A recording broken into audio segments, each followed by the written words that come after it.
매일 아침을 뉴스로 깨웁니다. 신율의 출발 새아침.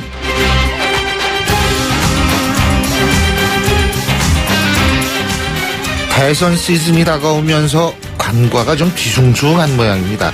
이거 줄을 잘 서야 할 텐데 어떻게 줄을 대야 하지? 이런 걱정하는 분들 늘어나고 있고요. 유력 당권 주자들한테는 온갖 직업군들이 구름대같이 모여드는 모양입니다. 아마도 이들 모두가 자신의 개인적 이익을 생각하지 않고 오직 우리 대한민국의 미래만을 생각하고 이렇게 모였다면은 우리나라의 산적한 문제 이거 그리 어렵지 않게 풀릴 것 같습니다. 그런데 이 과거의 경우를 보면 이런 군집 현상이 우리나라 문제를 푸는 방향으로 가는 것이 아니라 과거의 적폐를 답습하는 쪽으로 나갔던 것 같습니다. 다음 정권의 화두 적폐청산이라고 하는데요. 이 적폐청산의 첫걸음은 이런 세불리기 형태의 캠프 인사 영입을 자제하는 것부터 시작해야 하는 것은 아닌지 모르겠습니다. 신율의 출발 새 아침 오늘 순서 시작합니다.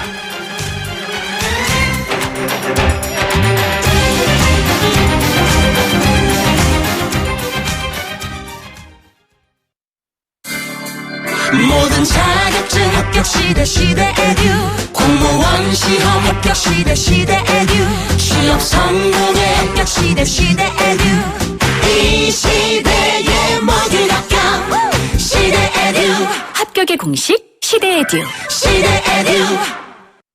한계를 넘어 글로벌 리더가 된다는 신념으로 쉬지 않고 달려왔습니다. 1968년부터 오직 프레스 제작으로 한 길만을 걸으며 세계로 나가고 있는 IDS의 도전과 혁신은 계속됩니다. 고객 만족을 최우선 가치로 생각하는 주식회사 IDS. 김 사장님은 고민하던 공장 먼지 악취를 어떻게 해결했을까? 박 사장님도 쉽게 없애기 어려운 식당 연기 냄새를 해결하려면 정답은 역시 우양집진기. 이제 25년 기술의 우양집진기로 말끔히 해결하세요. 집진기는 역시 우양집진기. 우양집진기. 검색창에 우양집진기. 건설 관련 업체 정보들은 더하고 직거래니까 중간 마진은 빼고 매출을 곱하면 이거 결국 플러스네? 아무리 계산해도 건설 플러스. 견적부터 계약까지 건설산업 직거래 장터 건설 플러스. 건설 플러스. LG G6 18대9 화면비의 풀 비전으로 보다 넓은 세상을 열다. 손안에 폭 넓은 세상 LG G6. YTN 라디오 신율의 출발 새아침. 예, 지금까지 들어온 뉴스 백병규 시사평론가와 함께 짚어보겠습니다. 어서 오십시오. 안녕하십니까. 예, 오늘 렉스 틸러슨 국무장관 우리나라에 오는 모양이더라고요. 그렇습니다. 그죠? 예, 근데 미국의 대북 정책이 실패했다 이런 얘기를 했다고 그러는데 이게 무슨 의미일까요? 네. 이제 그 새로운 접근 방법이 필요하다는 것인데 과연 이제 그 미국의 새로운 접근 방법이 뭐가 될지가 이제 궁금하죠. 이 틸러슨 미 국무장관 어제 그 기시다 후미오 일 외무상과 회담한 뒤에 이제 그 기자회견을 가졌는데 그 자리에서 그 지난 20년간 미국은 이 북한의 그 비핵화를 바라면서 그 노력해왔지만 이 실패한 접근법이었다. 새로운 접근법이 필요하다 이렇게 얘기를 했습니다. 이제 여기에 대해서 일본과 의견을 나눴고 한국, 중국과도 논의하겠다고 얘기를 했는데 틸러슨 장관 오늘 그 황교안 대통령 권한대행을 만난 뒤에 그 윤병세 외교부 장관과 그 회담을 좀 갖게 돼 있죠. 아 그렇군요. 그런데 한미 외교 장관이 공동 기자회견 방식을 놓고서 논란이 있다고 그러는데 뭐 누가 먼저 얘기하려면 뭐 이거 가지고 싸우는 거예요 지금? 아닙니다. 그건 아니죠. 예. 그 보통은 이제 회담이 끝난 뒤에 기자회견을 갖지 않습니까?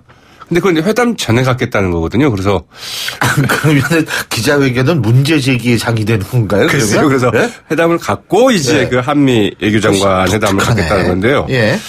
그리고 이제 여기에 대해서 도대체 이게 어떻게 이렇게 된 거냐? 그러니까 이제 그 외교부의 설명은 회담의 성과를 또 그 틸러슨 미 국무장관의 그 방안을 가장 좋은 방법으로 과시하기 위해서 그랬다.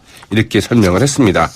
그런데 그 다음에 이제 또 문제가 생겼습니다. 이 기자 질문도 한국 언론사 한 군데, 미국 언론사 한 군데만 받겠다.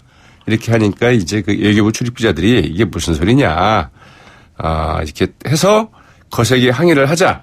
이를 이제 일부 완화해서 그 10분 정도의 이제 그 질문 기회를 주기로 이제 바꿨는데요. 이 틸러슨 미 국무장관이 그 한중일 방문길에 나서면서 이 미 국무부 기자단의 그 동행 취재를 허용하지 않았거든요. 그래서 지금 출발부터 사실은 이제 미국 내에서도 상당히 좀 논란이 있는데. 근데 원래 그 트럼프 폐쇄적이지 정부가 좀 않느냐. 언론에 그렇게 호의적인, 기존 언론의 호의적인 입장을 갖고 있는 것은 아니잖아요. 그렇죠. 이제 그게 이제 고스란히 이번 틸러슨 미 국무장관의 이제 그 한중일 방문 과정에서 그대로 이제 드러나고 있다고 봐야 되겠죠. 자, 그리고 검찰이 박근혜 전 대통령 조사 장소를 서울중앙지검 본관 이외의 곳도 고려하고 있다. 이게 무슨 얘기입니까? 네, 이제 그 박근혜 전 대통령이 이제 소환 조사를 받게 되지 않습니까? 예. 그러면 그 서울중앙지검 7층 그 영상 녹화실에서 이제 조사를 받게 될 것이다. 모든 언론들이 이렇게 그 예측을 하고 있고요. 여기는 이제 그 최순실 씨가 그 조사를 받았던 곳이기도 하죠. 예. 그래서 그랬던 것인지 아니면 뭐 전 대통령에 대한 애우 차원이랄까 이 서울중앙지검의 그 별관이나 서울고검청사에서 그 조사하는 방안도 검찰에서 검토 중이라고 하죠. 이제 그 전직 대통령들 같은 경우에는 이 화장실과 그 샤워시설 등이 그 갖춰진 이 대검 특별조사실 그 1120호에서 이제 조사를 받아왔습니다. 그러나 이 대검 중수부가 폐지가 되면서 예. 이 서울중앙지검에서 이제 그 조사를 받게 되면서 이런 이제 특별조사실을 이제 이용할 수 없게 된 건데 이제 그 나름 뭐 애우를 하겠다는 것인지 아무튼 다른 곳에서 그 조사하는 것도 검토를 하고 좀 있다고 그러는데요. 이 검찰은 어제 이 박 전 대통령의 그 자택이나 이 청와대에 대한 압수수색 지금 고려하고 있지 않다 이렇게 이야기를 해서 이 정치권에서는 검찰이 제대로 좀 수사할 의지가 있는 것이냐 이제 이런 의문을 낳고 있기도 하죠. 중요한 점은 우리가 지금 전직 대통령에 대한 검찰 출두 조사가 처음이 아니라는 거 아닙니까? 그렇습니다. 그렇죠? 네. 이미 우리가 3번의 경험, 두 번이고 이번이 3번째죠. 이제 3번의 경험이 예. 있고요. 이번이 4번째입니다. 4번째인가요? 네. 그런데 이미 사례가 있기 때문에 제가 볼 때에는 뭐 굳이 특별한 저거를 할 필요는 없지 않을까라는 생각이 듭니다. 그리고 일단은 이제 그 다른 대통령 같은 경우에는 조사받을 때까지만 하더라도 예. 이 전직 대통령의 애우를 아하. 갖고 있던 분들이 받았던 거거든요. 예. 그러나 이제 지금은 상황이 다르죠. 네, 그렇죠. 이제 파면이 있기 그것도 아주 때문에 중요한 일반인 부분인 것 신분으로서 같습니다. 이제 받게 되기 때문에 일반인 이상의 그 대우를 사실은 하지 않는 게 맞는 거죠. 예. 자, 그리고 황교안 대통령 권한 대행 말이에요. 불출마 선언을 했는데 이 지지층 중에 가장 많은 그 부분이 홍준표 경남지사로 갔다. 뭐 이런 분석이 맞습니다. 있어요. 뭐 지지층 가운데 한 거 30% 가까이가 30%에서 40% 사이가 홍준표 이제 그 경남도지사로 가고 나머지 부분들이 이제 또 다른 후보들한테도 뭐 낙수 효과가 있었다 이런 분석이 나오는데 각종 여론조사에서 그 홍준표 경남도지사 지지율이 상당한 폭으로 좀 상승을 한 것으로 이제 나타나고 있다고 하죠. 어제 후보 등록을 마감한 자유한국당의 그 예비 경선 모두 이제 9명이 최종 등록을 했습니다. 여기에 이제 홍준표 지사의 그 본경선 진출은 좀 확실히 실시되고 이 본경선에서 가장 이제 유력한 후보로 이제 급부상을 하고 있는데요. 자, 이 자유한국당 후보의 지지율이 과연 어느 선까지 올라갈 것이냐. 이게 이제 그 대선의 이 구도, 즉 뭐 얼마나 그 다자구도로 치러질 것이냐 이걸 좀 가름하지 않겠느냐 이런 관측들이 좀 많이 나오고 있습니다. 자유한국당 후보가 누가 되더라도 20% 이상의 지지율을 갖게 된다고 한다면 최소한 3자구도 이상의 그 다자구도가 될 것이다. 이제 이런 전망들이 좀 나오고 있죠. 일단은 제가 볼 때에는 황교안 그 대통령 권한대행의 지지층이 세 부류라고 봅니다. 그러니까 박근혜 대통령의 강한 그 애착을 보이고 있는 친박성 지지층. 예. 그 다음에는 굉장히 강성 우파적인 기질을 가진 그런 지지층. 그 다음엔 사실은 그 반기문 전 총장의 불출마로 인해서 황교안 총리에게 이제 이 지지를 표했던 이런 지지층인데 이 반기문 총장 지지층은 제가 볼 때는 안철수 전 대표한테 갔어요. 근데 이 안철수 전 대표도 좀 그 영향을 받았거든요. 그렇죠. 수혜를 맞습니다. 받았거든요. 예. 그다음에 이제 나머지 둘은 아마 홍준표 지사한테 나머지 두 개층 가지 않았나 이런 건데. 네. 근데 유승민 의원한테는 못 간 것 같아요. 많이 가지 않았다고 그렇죠. 하죠. 네, 맞습니다. 그래서 유승민 의원 이제 견제에 들어간 거 아니겠어요? 그렇습니다.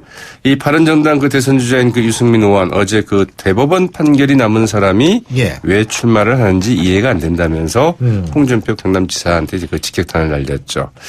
어제 이제 연세대에서 열린 서울권 그 대학 언론 그 합동 기자회견 직후에 이제 기자들과 만나서 그런 이야기를 했는데 그분이 나오더라도 그 어떤 세력이 그 지지를 받아서 출마하느냐가 또 문제가 될 것이다. 이런 말도 했고요. 그러면서 이제 그 본인이 원래 유승민 의원이 계속 그 보수 후보 그 단일화를 이야기 해오지 않았습니까? 예.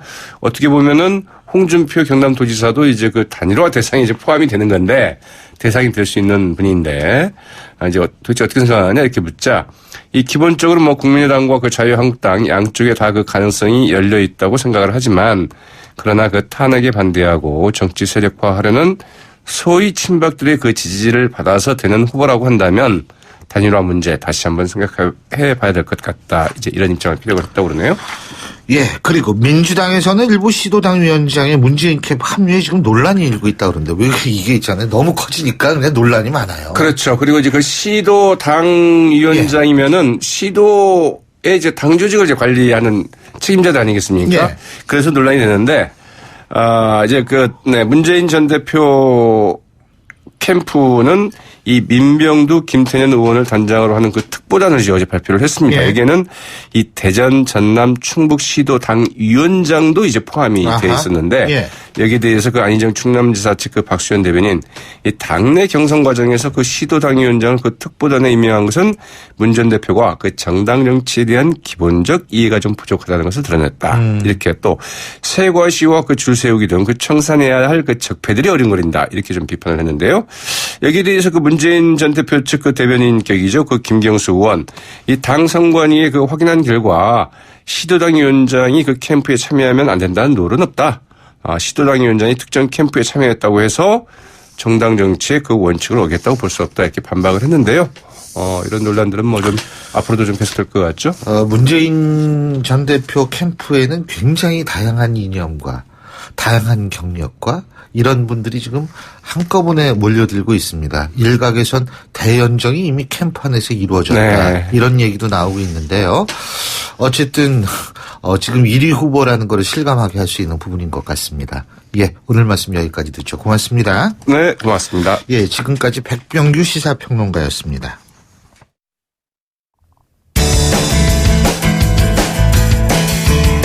여러분은 지금 FM 94.5MHz로 방송되고 있는 신율의 출발 새 아침을 듣고 계십니다. 의견 주실 분은 짧은 문자 50원, 긴 문자 100원의 이용료가 드는 휴대전화 문자 메시지 우물정 0945번으로 의견 남기실 수 있습니다.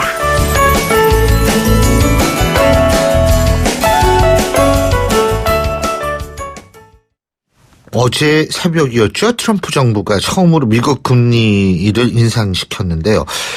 앨런 의장은 미국 경제 잘 돌아가고 있다. 이런 한마디와 함께 자신감을 드러냈습니다. 하지만 우리의 입장에서는 상당히 걱정이 안 될 수가 없는 상황인데요. 지금 4월 위기설까지 나오고 있습니다. 미국 금리 인상, 글로벌 경제에는 어떤 영향을 미칠지, 그리고 우리 한국 경제가 넘어야 할 산은 무엇인지 생각해 보겠습니다. 연세대학교 경제학부 김정식 교수 전화 연결합니다. 교수님 안녕하십니까? 네, 안녕하십니까? 예. 이거 미국 경제가 잘 돌아가서 올린 거예요, 금리를? 네, 미국 경제가 이제 좀 회복되면서 이제 가장 중요하게 생각하는 그 예. 인플레이션이 그 한 2% 되면은 미국이 이제 완전히 회복했다 이렇게 보는데 예. 뭐 발표에 의하면 1.9% 이렇게 되니까 거의 뭐 회복에 가깝다 이렇게 보고 있습니다. 그렇군요.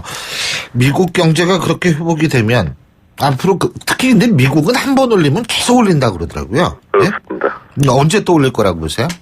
지금 뭐 빠르면은 매 3개월마다 또 그렇지 않으면 한 4개월 간격으로 올리지 않느냐 이렇게 보고 있고요. 그러다 보니까 올해 한 2번 더 금리를 올릴 걸로 거의 확실시 되고 있고요. 그렇다면은 뭐 한 9월이나 12월 이렇게 금리를 높이지 않을까 이렇게 보고 있습니다. 근데 지금 뭐 신문에 언론에 나온 거 보면 3%까지 미국이 올릴 것이다 이런 얘기가 나오더라고요. 동의하십니까, 교수님도?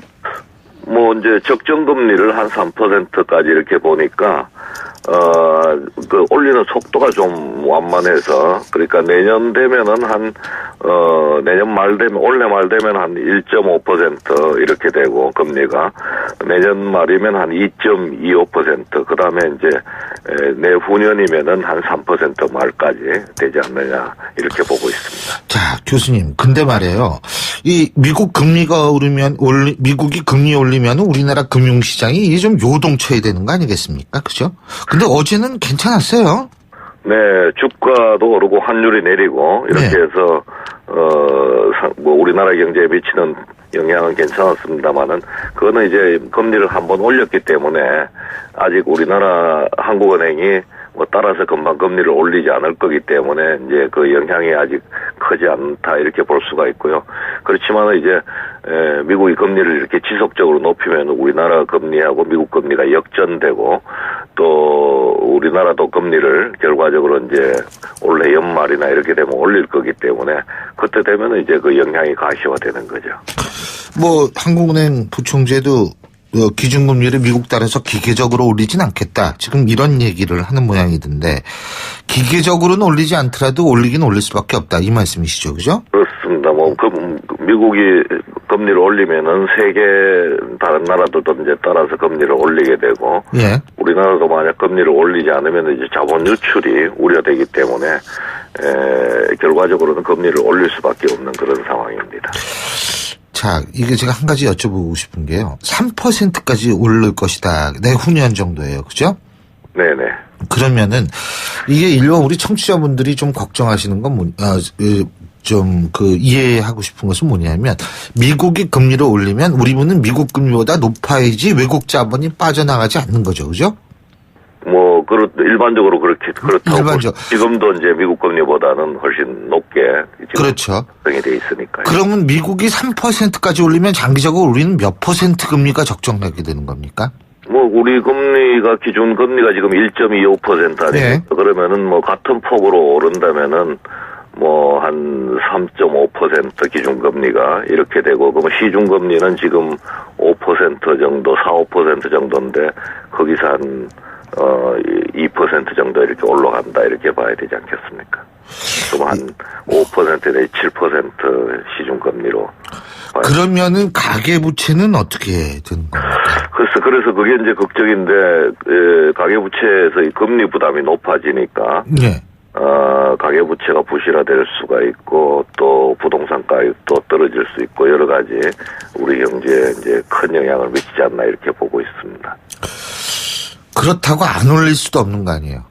그렇습니다. 안 올리면 이제 자본 유출이 발생하고 또 외환 위기가 올 수 있기 때문에 올리지 않을 수도 없고 그래서 한국은행이 딜레마 상태에 있다 이렇게 우리가 보고 있죠. 이거 대선에는 영향을 미칠까요? 대선에는 대선까지는 5월이지 않습니까? 이제 한 2달도 안 남았는데. 53일인가 남았을 겁니다.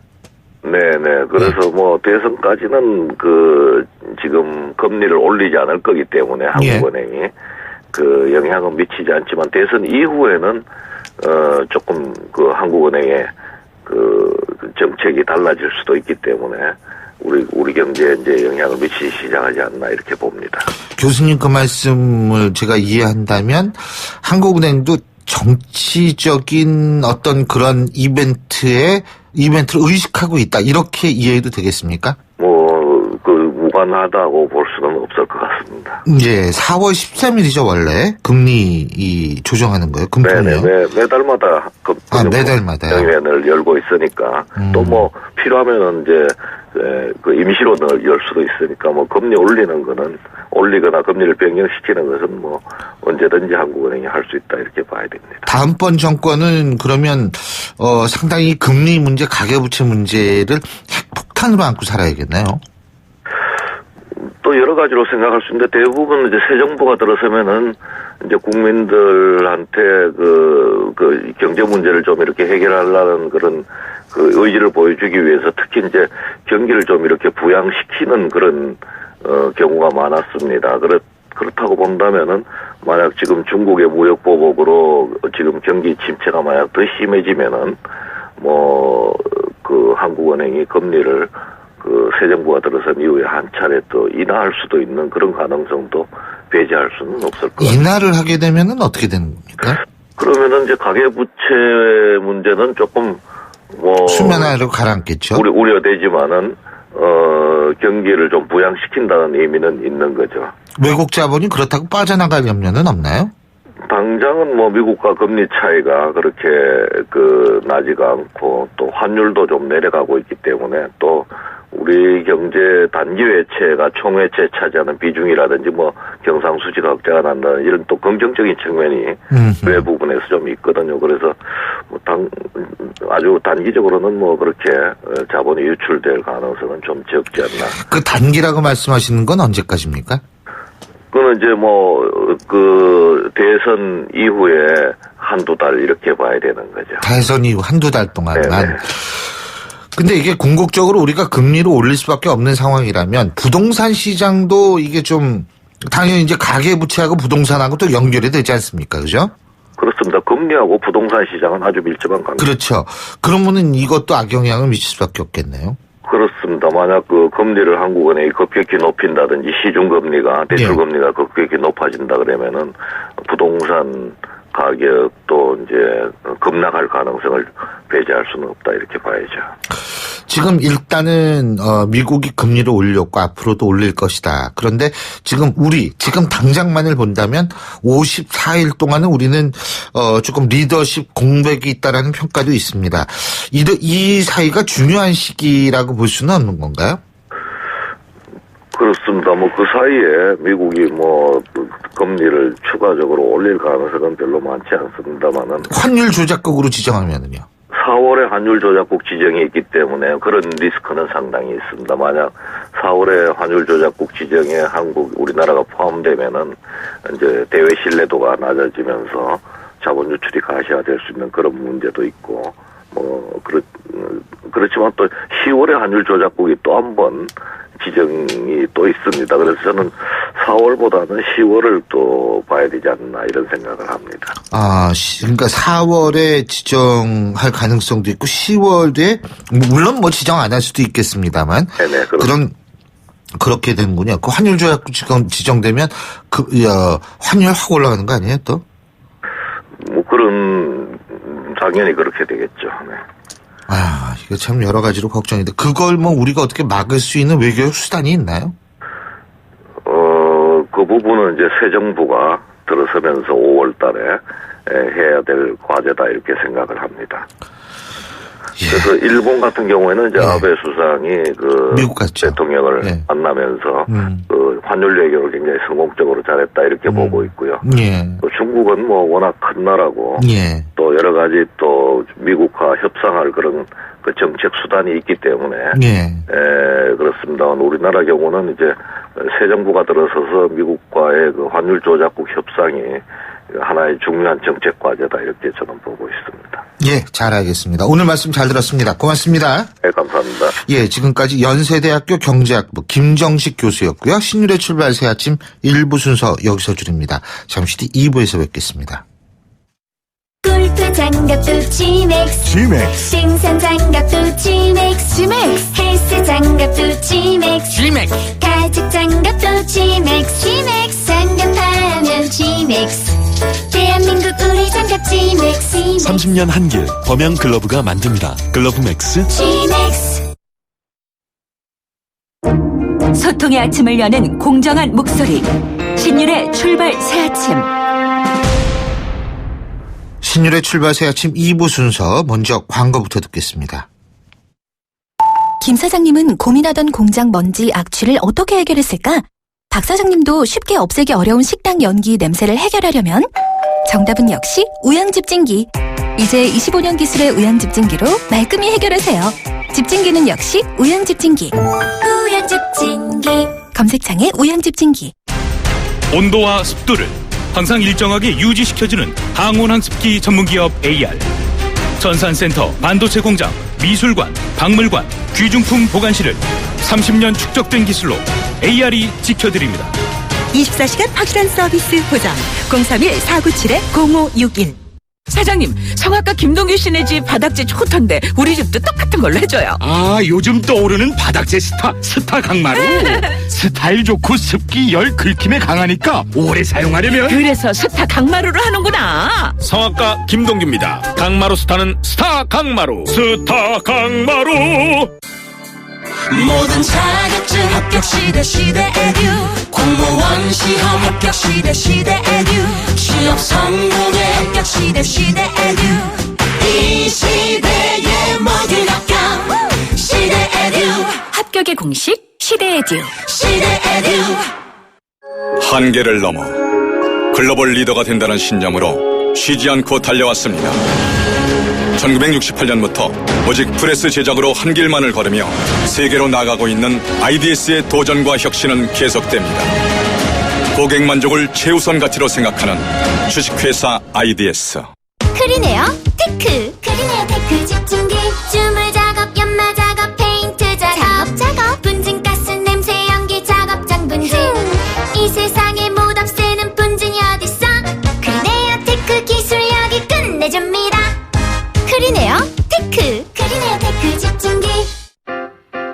힘들었던 나에게, 마음먹은 나에게, 다시 한번 해보려는 나에게, 포기하지 않는 나에게, 아직 힘을 내고 있는 나에게. 난 오늘 나에게 바카스를 사줬습니다. 나를 아끼자 바카스. 노트북? 데스크탑? 태블릿? 뭐가 필요할지 몰라서. 짠! 세정이가 준비한 롯데하이마트 글로벌 PC대전. 혜택까지 꽉 찼으니까 안 가고 못 빼기겠죠. 하이마트로 가요. 2월 28일부터 3월 27일까지 자세한 사항은 매장에 문의. 안녕하세요. 아이시스 8.0 모델 송혜교입니다. 미소가 생기다. 화사함이 생기다. 건강한 하루가 생기다. pH 8.0과 풍부한 미네랄로 핑크빛 생기가 생기다. 아이시스 8.0. 이제 모두 핑크하세요. LG G6 18대9 화면비에 풀 비전으로 보다 넓은 세상을 열다. 손안에 폭 넓은 세상 LG G6. 코막힘엔 오트리빈. 답답한 코막힘. 코감기, 알레르기성 비염으로 답답할 때는 오트리빈을 뿌려보세요. 2분 안에 작용하여 답답한 코막힘을 뚫어줍니다. 코막힘엔 전세계 판매 1위 오트리빈. 니콜라솔 2016년 발표 기준 부작용이 있을 수 있으니 첨단 사용상의 주의사항을 잘 읽고 의사약사와 상의하십시오. 평생 사랑하겠습니까? 네. 시작하는 그 마음 그대로 행복할 수 있도록 시작했던 그 마음 그대로 경북 구미, 김포 한강, 성도 국제도시에서 짓습니다. 호반에 변치 않는 첫 마음을 만나세요. 지은이 호반건설. 우유 고르는데 왜 고민하실까? 여기 체세포스 1등급 요것만 딱 보면 되는데 건강한 젖소에서만 체세포스 1등급 우유가 나오니까 이제 체세포스를 꼭 확인하세요. 좋은 우유를 위한 당신의 선택 나 100%. 예, 금요일 아침입니다. 7시 41분 43초 지나고 있는데요. 교통 상황 알아볼까요? 김정인 캐스터. 네, 출발새 아침 교통정보입니다. 오늘은 고속도로의 돌발 상황이 많은 편인데요. 일단 서울 외곽순환고속도로 판교에서 일산 쪽으로 노오지 분기점 부근에서는 전시간 추돌 사고가 있었습니다. 현재도 갓길에서 이 승용차 사고 처리 작업을 하고 있는데요. 뒤쪽으로 시흥에서 노오지까지 14km 구간 정체 감안하셔야겠고요. 반대편 일산에서 판교 쪽으로 가는 길 계양에서 송내까지는 교통량이 많아서 밀리고 있고요. 이후로 안현분기점 4차로에 화물차 사고 처리 중에 있으니까 4차로 미리 피해서 이동을 하시기 바랍니다. 영동고속도로 강릉 쪽으로도 사고입니다. 서창분기점 부근 갓길에서 승용차 추돌 사고 처리 중에 있는데요.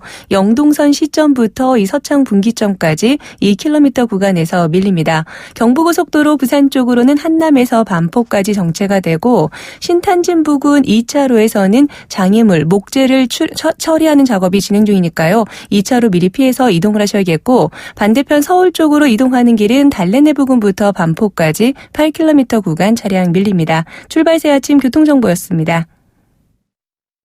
YTN 라디오 신율의 출발 새아침. 박근혜 전 대통령 파면 이후에 박 전 대통령의 정치적 텃밭이라고 불렸던 TK 지역의 민심에 많은 분들 관심을 갖고 있습니다. 일각에서는 이 황교안 대통령 권한대행의 지지율이 높은 이유도 이 TK 지역의 박근혜 동정 때문이었다, 뭐 이런 분석도 있는데요. 하지만 또 반대에서는 TK도 예전 같지 않다, 뭐 이런 얘기도 나옵니다. 자, 그래서 오늘 이 시간 TK 민심은 어떤지 자유한국당 대권 도전을 선언하신 분이죠.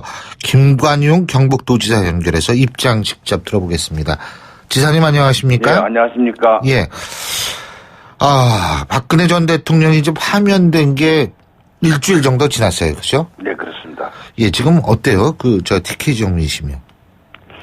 대구 경북은 뭐 언제나 나라와 민족을 지켜온 중심이라는 자부심을 갖고 있습니다. 그래서 민심 자체가 어떤 소속돼 있거나 예. 어느 개인에 전속되는 것이 아니고 그래서 역사의 길을 묻고 있습니다. 그런 게 주체로서 그런 독립운동 또 낙동강 박아선 호국 이런 현장에 있었기 때문에 아주 차분하게 판단하고 바라보고 있습니다. 이것은 TK 민심에게 앞으로의 어떤 향방이 시간을 갖고 지켜볼 것으로 보고 굉장히 무거운 모습으로 생각을 하고 있습니다. 그럼 제가 이렇게 지사님께 여쭤보겠습니다. 홍준표 경남지사가 이런 얘기했죠. 박근혜 전 대통령에게 매달리면 이번 대선 없다. 머릿속에서 지워야 할 때다. 그러면 이거를 대구 지역 분들은 어떻게 받아들이고 계십니까? 뭐 이런 홍 지사님도 아주 훌륭한 분이시고 보수의 자산인데 그건 말씀이 이제 지도면에 전해지면 상당히 좀 어짱이 생각하는 사람이 많을 것으로 보고 있습니다. 그래서 이건 박근혜 전 대통령을 넘어서 보수의 진정한 가치를 찾아 유권자들께 신뢰를 회복해야 하는 것이 한국당의 현실이라는 점도 저도 인정을 하지만은 박 전 대통령 무자로든 내칠 수 있는 그런 건 아니라고 생각합니다. 그래서 아무리 정치라도 자연인이 된 박 전 대통령을 너무 과거하게 한 거 아닌가 이런 생각을 하고 안타깝지만 앞으로 어떻게 하는 건지 우리를 지지하는 국민들에게 보답하는 길이 무엇인지 이런 고민을 함께 해야 되지 않을까 생각을 해봅니다. 근데 홍준표 지사는 출마 선언 출정식을 대구 서문시장에서 한다고 그러더라고요. 네, 그렇습니다. 예. 어떻게 보십니까? 저도 전날 다녀왔습니다. 저는 출정식을 중앙당에서 하고 예. 바로 오후에 내려가서 왜냐하면 서문시장이 조선조의 3대 시장이었습니다. 그리고 화재가 났기 때문에 그런 민심을 거두권의 측면에서 갔는데 홍 지사는 그런 선택도 할 수 있으리라고 봅니다. 그러나 그 진정성에 대해서 여러 사람들이 이제 회자되고 있습니다. 앞으로 지켜볼 만하고 또 그런 노력들은 저는 상당히 잘 보고 있습니다. 그러나 경쟁 전선에서 어느 정도 진정성이 또 현실성이 묻어나는지는 앞으로 더 지켜봐야 되겠습니다. 예. 박근혜 대통령 머릿속이 지워야 할 때다 이 말을 듣고서 역시 대권 도전 선언하신 분이죠. 김진태 의원 같은 경우에는 홍준표 지사 그런 말 하면서 출정식 서문시장에서 한다 그러는데 그거 바꿔라 이런 얘기를 했거든요. 딴 데서 해라. 동의하십니까? 예, 그럼 그럴 수 생각하고 있습니다. 정치인의 자유로운 생각으로 또 한국당이 여러 명 후보가 그런 아주 다양한 모습을 나타내는 것은 저는 바람직하다고 보고. 김진태 의원의 주장이 바람직하다 이 말씀이시죠?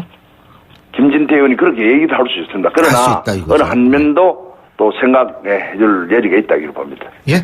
어떤? 그러니 이제 대선 후보로 나왔으니 표를 얻기 위한 한 전략적으로 정치적 이해관계로 본인이 선택할 문제라고 생각합니다. 그러니까 그건 또 홍 지사는 홍 지사대로 그렇게 선택할 수 있다 이 말씀이십니까? 네, 그렇죠. 그죠? 상식은 좀 맞지 않는 얘기죠, 사실은. 상식적으로는 말이 맞지 않는다. 알겠습니다. 자, 우리 김관용 지사님도 이제 대선 출마하셨는데 말이에요. 네네. 자유한국당에서 총 9명의 후보가 지금 확정이 됐죠. 그죠? 네, 그렇습니다. 내일 여론조사죠. 네네, 그렇습니다. 6명으로 추려지는 거죠. 네, 그렇습니다. 예. 근데, 다른 당에서는 이런 얘기를 해요. 자유한국당도 대통령 탄핵으로부터 자유롭지 않다. 공범이다. 대선 후보 내면 안 된다. 네네. 자, 어떤 말씀 해주실 수 있을 것 같습니까? 집권 여당이 제 역할을 못한 것에 대해서 국민들로부터 질책을 받고 겸허히 받아들이고 있습니다. 예. 그렇지만 탄핵된 대통령을 배출한 정당 후보를 내지 말라는 건 억지 주장이고 네. 심판은 국민이 하는 것이죠. 네. 잘못은 일부 정치인들이 한 것인데 보수를 지지한 유권자와 당을 지켜온 당원들은 아무런 잘못이 없습니다. 또 그분들은 다시 제대로 된 보수의 가치를 세우고 믿음과 희망을 주는 것이 정당과 정치의 역할이다. 또 책임도 정치니까요. 지금 자유한국당 후보분들의 지지율이 사실 뭐 이 대동소이는 아닙니다. 차이는 좀 있습니다만 사실 높지가 않잖아요. 네, 그렇습니다. 그 이유도 사실은 박근혜 전 대통령과 연관이 돼 있기 때문이라는 유권자의 인식 때문 아닐까요? 어떻게 보십니까? 네, 뭐 그렇게도 볼 수 있습니다. 그러나 당이 탄핵 정국에 접어들면서 공중분해될 만큼 위기에 빠져 있습니다. 이제 당을 추스려서 당초에 야당이 지적했듯이 뭐 불임 정당이라는 비판을 호된 비판을 받기도 했습니다. 이제 후보들이 많이 나와서 경쟁 전선에 뛰었더니 이제 당이 제대로 봄날과 함께 회복의 기미를 보이겠습니다. 아주 좋은 현상이죠. 그래서 선의 경쟁을 하고 또 국민들께 관심을 또 받고 또 해서 발빠르게 지금 움직여야 할 것 같습니다. 탄핵 이후에 이제 전부 결정을 하게 되니까 이러한 문제가 나타날 것 같습니다. 여러 면으로 죄송합니다. 근데 그 회복이라고 말씀하셨는데요. 근데 이게 여론조사를 본 말이에요. 지난 2012년 대선 당시에 박근혜 전 대통령을 지지했던 유권자들이 이 진보 후보에게도 돌아섰다라는 이런 분석이 나오고 있습니다. 예? 이거는 결국은 지금 굉장히 전향적으로 바뀌고 있다라고 말씀하시는데 물론 그렇게 될 수 있겠습니다만 사실은 그 박근혜 전 대통령을 지지했던 유권자들이나 보수층의 이런 현상 그리고 투표율도 낮아질 그래서 가능성이 있다 이런 분석도 나오는데 이 부분은 그럼 어떻게 해석하고 계세요? 결국 중도 보수가 지난번 4.13 선거나 탄핵 정국으로 굉장히 실망했을 겁니다. 그래서 이거 혼을 좀 내야 되겠다 이런 생각으로 국회의원 선거 때도 그랬고 지금도 그런 마음이 섭섭한 마음이 남아 있습니다. 신뢰가 무너지는 것 같은 절박함 이런 것들이 이제 좀 비껴 있는 거죠. 비껴 있는데 그래서 그분들이 뭐 이념적으로 달라서 그런 건 아니고 저희들이 열심히 하면은 또 진정성이 전달이 되면은 저는 다시 그분들이 용서해주고 또 회복될 것으로 봅니다.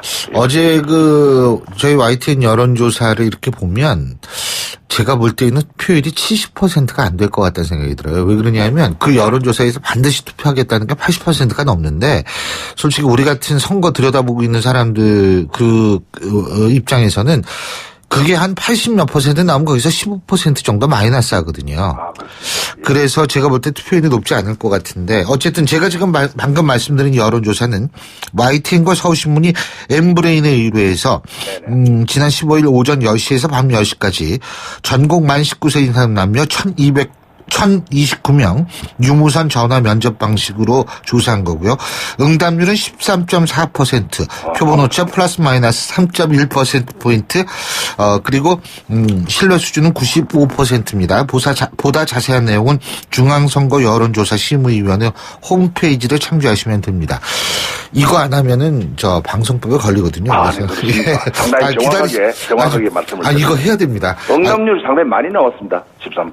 예. 요새는 10% 이상짜리를 거의 발표를 합니다. 예. 네, 지사님 기다려 주신다고 고맙습니다. 예. 이게 오래 걸려요. 근데요, 우리 김관용 지사님 저 김종인 전 대표도 만나셨다고 그러더라고요. 네, 예? 그렇습니다. 뭐 개헌 얘기하셨어요? 아닙니다. 뭐 대한민국 미래를 위해서 무엇이 빠른 길인가를 허심탄회한 자리였고 또 권력의 분산, 개헌, 또 지방으로의 권한 양 이런 데 대해서 많은 그 김종인 대표, 전 대표님의 생각이 상당히 훌륭했다고 보고 이런 이제 다시 한번 이런 뜻을 같이 하는 나라를 걱정하는 많은 어른들과 같이 교감하고 발빠르게 협치의 모습으로 고국의 전선을 구축해야 된다고 생각합니다. 근데 다 중요한데 문재인 대표는 1위긴 1위예요 지금. 한 번도 바뀐 적이 없어요. 네네. 근데 이 문재인 대표의 1위와 문재인 대표가 대세론이다라는 거하고 같다고 보십니까? 어떻게 보십니까? 그 대세론하고는 다르죠. 지금 이제 사실 그분은 지난번에 대선을 나왔고 한 5, 6년 준비한 5년 준비하셨죠. 5년 준비한 거죠. 그리고 당의 지지율보다는 아직 낮잖아요. 예. 그래서 이 대세론이는 보기는 어렵고 이제 다른 진영에서 더 철저히 준비를 하고 또 그런 정책 대결을 하면은 그런 큰 변화가 있을 것으로 보고 그분도 뭐 열심히 합니다만 사실은 그 생각이나 그 철학에 대해서 맞는 회의가 갑니다. 예를 들어서 국가 안보라든지 뭐 사드 문제라든지 또 북한을 먼저 방문하겠다든지 이런 생각 또 미국에 대해서 뭐 노할 수 있다는 그런 것들은 안보는 여야를 넘고 진보 보수를 넘는 그 높은 차원의 문제입니다. 왜? 국민의 생명이 걸려있기 때문에. 그래서 이런 문제를 다시 한번 검증을 철저히 해야 되고 또 그러한 문제에 대해서 많은 회의가 간다는 말씀을 드립니다. 자, 그러면 민주당 대세론이라는 데에는 동의하십니까? 그건 무슨 얘기냐면 특정인 대세론이 아니라 민주당 후보들이 가져가고 있는 게 그게 지금 50%가 넘지 않습니까? 네, 우리 YTN 여론조사 보더라도. 사실 뭐 여당인 그 한국당의 탄핵 과정을 거치고 하면서 많은 그 국민들로부터 비판과 호된 질책을 받았죠. 뭐 그런 반사적으로 민주당이 잘해서 그런 것이 아니라 한국당이 어려워지면서 그런 역할이 결정이 났다 이런 생각을 해봅니다. 자, 현실이니까 예. 현실이니까 그것을 저희들이 보고 있는 거죠. 예. 예. 자, 그리고 박근혜 전 대통령에 대한 검찰 소환 조사가 다음 주 화요일인데요. 그죠? 네네. 지금 어제 YTN 여론조사에서도 구속 수사해야 된다는 의견이 60%가 넘었습니다. 네네. 자, 그러면 이 부분은 어떻게 해결해야 된다고 보십니까? 사실 탄핵과 그런 탄핵을 해서 그 파면된 모습으로 밤중에 그 삼성동 사저로 돌아왔지 않습니까? 예. 그러면은 그런 헌재의 결정을 존중된 거고 또 검찰 수사를 하는 과정은 그하고는 좀 다른 측면에서 자연인 박근혜에 대해서 대통령에 대해서 봐야 되고 예. 또 좀 인간적인 그런 측면에서 좀 국민들이 용서를 해줘 이해가 됐으면 좋겠다는 그런 생각을 감히 해봅니다. 그러니까 이제는 용서를 해줄 때다 이 말씀이신데요. 예, 그런 부분도 그렇고 또 사실대로 사실 언론에서 너무 집중해서 근데 본인이 잘못한 게 없다고 얘기하는데 용서가 되나요? 아니 그런 부분도 언론에서는 집중 하면서 예. 여러 가지 탄핵의 영향을 어느 정도 미치지 않았나 이렇게 대부분 그래 보고 있습니다. 예. 보고 있는데 그런 사실관계도 확인돼야 되겠고 또 그런 내용들이 이제 검찰 수사에서 예. 좀 밝혀질 것으로 봅니다. 예, 잘 알겠습니다. 오늘 말씀 잘 들었습니다. 고맙습니다. 네, 감사합니다. 예, 지금까지 김관용 경상북도지사였고요. 자, 신율의 출발 새 아침 2부 순서는 여기서 줄입니다. 전 8시 10분 3부에서 뵙겠습니다.